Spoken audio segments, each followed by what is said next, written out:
मुमताज आलम रिजवी साहब, यहाँ पर एक अहम खबर हम अपने तमाम नाजरीन को दे दें कि बीजेपी के वफ्द ने, और जिस तरह से हम देख रहे हैं कि यहाँ पर बीजेपी के वफ्द ने शिकायत दर्ज करवाई है आसनसोल वाक़े पर, जहाँ पर तशद्दुद आज देखा गया। आयुक्त मौजूद थे। हमारे प्रतिनिधिमंडल में पार्टी के हमारे वरिष्ठ नेता श्री विजय गोयल साहब, हमारे पार्टी के वरिष्ठ नेता बलूनी साहब, अनिल बलूनी साहब, जीवीएल नरसिम्हा साहब, श्री नलिन कोहली जी, श्री संजय मयूख साहब, अपने ओम पाठक जी, अनिल जी और भी प्रमुख हमारे पार्टी के लोग मौजूद थे। हमने 3 महत्वपूर्ण मुद्दों पर चुनाव आयोग का ध्यान आकर्षित किया है। पहला महत्वपूर्ण मुद्दा, कांग्रेस पार्टी के प्रेसिडेंट श्री राहुल गांधी के द्वारा लगातार प्रधानमंत्री श्री नरेंद्र मोदी, हमारे पार्टी के राष्ट्रीय अध्यक्ष श्री अमित शाह के लिए जिस अभद्र और बेबुनियाद और बेहुदा बयानों का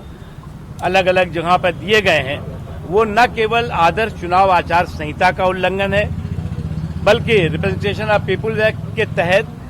वो करप्ट प्रैक्टिसेस में भी सीधे तौर से आता है। राहुल गांधी जी ने झूठ, अनर्गल जिस तरह के बयान दिए और सुप्रीम कोर्ट ने उस पर जिस तरह के संज्ञान लिया है, सुप्रीम कोर्ट के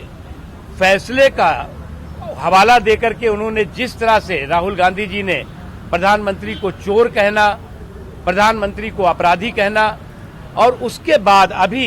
रिसेंटली कांग्रेस के प्रेसिडेंट ने हमारे पार्टी के राष्ट्रीय अध्यक्ष को हत्या का आरोपी और हत्यारा तक कहा है। ये जो सारे के सारे उनके बयान हैं, वो बयान आदर्श चुनाव आचार संहिता का उल्लंघन ही नहीं है, बल्कि जो चुनावी कानून हैं, उन कानूनों में पूरी तरह से करप्ट प्रैक्टिसेस की श्रेणी में आता है। साफ है जो आदर्श चुनाव आचार संहिता में है कि criticism of other political parties when made shall be confined to their policies and program,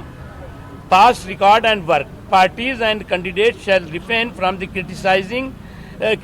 of all aspects of the private life not connected with the public activity of their leaders and workers of other parties. Criticism of other parties and their workers based on unverified allegation and destruction of the unverified allegation की तो बात दूर की है, वो तो कोई verified है ही नहीं, लेकिन झूठ और अनर्गल आरोप की सारी पराकाष्ठा अगर किसी ने पार की है तो वो कांग्रेस पार्टी और कांग्रेस पार्टी के प्रेसिडेंट ने पार की है। और बार बार मैं इसीलिए कहता हूं कि जब तर्कों की कंगाली होती है तो